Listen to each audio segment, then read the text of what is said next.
Okay, so real talk, I am a crackpot magnet.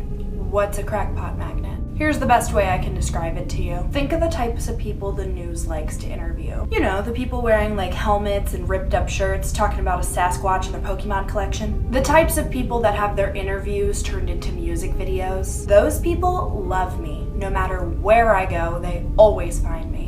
So recently I went away to college. I was maybe 2-3 weeks in, just starting to adjust. Then I hear a knock at the door. I open the door and it's 2 girls I don't recognize and my best friend at the time. So my friend's like, hey Rachel, these girls want to talk to you, it's kind of important. And I'm a freshman, so anything goes. She honestly could have been like, hey Rachel, we're gonna go set my bed on fire, the RA says you gotta be there. And I would not have questioned it.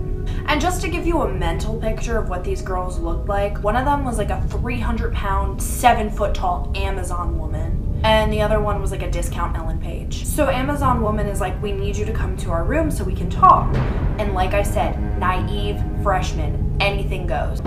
I thought stuff like this was completely normal. I had my friend with me. What's the worst that could happen? So we go into their room and immediately the first thing I notice is that there are candles burning. Candles are not allowed in the dorm. Why does your room get to smell like warm vanilla sugar from Bath & Body Works? But because I follow the rules, mine smells like a cheap motel on the Lower East Side. Trust me, if anyone deserved a candle, it was me. Both of my roommates played basketball, okay? So then I noticed another girl and she's sitting in the corner rocking back and forth like in the fetal position. That is not exaggerated. Homegirl did not even turn around when we came in. She was committed to an act, to a mental hospital. I don't really know, but homegirl did not move.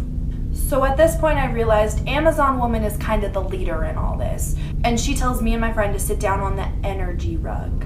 So Amazon woman sits down and starts talking to us and she's like, do you know why I brought you here? And Ellen Page walks over to homegirl in the corner and they're like dancing and crying and shaking. There was just a lot going on.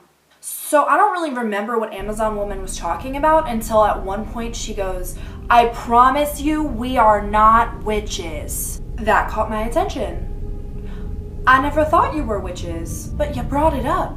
So now I'm kind of thinking you're witches. So Ellen Page and homegirl calm down and they come sit with us on the energy carpet or whatever. And homegirl is still like shaking and crying. And she's like, I couldn't handle all that. And they all start telling us about how they found each other by exercising the campus and how they're mediums and they can read our futures. So then Amazon woman gets all serious and she puts her hand on my shoulder and she goes, you have brought so many evil spirits here. Demons have attached strings to you. There are handprints all over you that we see and we want to get rid of them for you. Girl, what? At this point, I want to leave. So I get my friend, I'm like, let's go, let's leave. And they're like, you can't leave. Your demons are waiting for you at the door. We have to cut them off of you. And as we're leaving, Amazon woman starts doing this. And Ellen Page is using her finger scissors, like cutting around my back. What? And homegirl is still crying in the fetal position. I don't really know what was wrong with her. And that's when we left. So I believe in demons and spirits and energies and stuff like that. So I don't really know if these girls were actually mediums or whatever. If they were, I would not trust them because that's sketchy. If they weren't, why are they trying to convince me they are? That's sketchy. So either way, I'm pretty sketched out. And of course, when I go back to my room, like I tell my roommates the whole thing. I'm like, you know, you're never gonna believe what happened. Be on the lookout for these girls. So a few days go by and I don't hear anything from them. I don't even see them. And I wake up one morning and there's this little brown like lunch bag sitting on my desk and there's a sticky note on it and it says, to Rachel, here's the inside of Pandora's box. And I was all excited. I thought there was like candy or like notes or something cute like inside. I open it up and I kid you not, inside of it there was salt, prices, names of different crystals, and like the skin of a dried up dead animal. At this point, you guys, I am like horrified beyond belief. I don't know what to do. Like, I mean, I'm 99% certain it was the witches. It was on my desk, so somebody had to come in my room to put it on there. So I figured they might have left it outside my door, and my roommate came in. So I called her, and I'm like, do you know who left that for me? And she's like, no, I just found it, and I put it on your desk. So I'm freaking out. I call my mom. My mom's freaking out. She calls the school. The school's like, what? I was like, oh my God, they put a curse on me. I've been shunned with the salt and the prices, and I'm gonna die.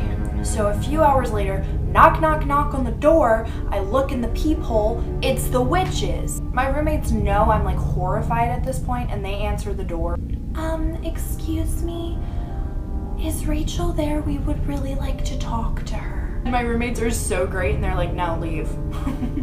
Before my roommates shut the door, the witches yell into me, we're sorry, we thought we gave you an empty bag. What? What? First of all, why would you give me an empty bag? Second of all, you feel things in the bag. I don't understand, but I didn't want to question it. I didn't want to understand. So that was kind of it. Like, nothing crazy happened after that. I never really saw them again. I know my friend who went with me that night, she hung out with them a few more times. They like would have bonfires and like burn things. She said it was really weird, but it wasn't anything like sacrificial. But I don't know. I'm a crackpot magnet. If you like this video, be sure to hit the subscribe button. There are more videos soon to come. If you want to hear more crackpot stories, leave me a message in the comments letting me know, because trust me, I have a bunch of them. And until next time, I'll see you guys. Bye!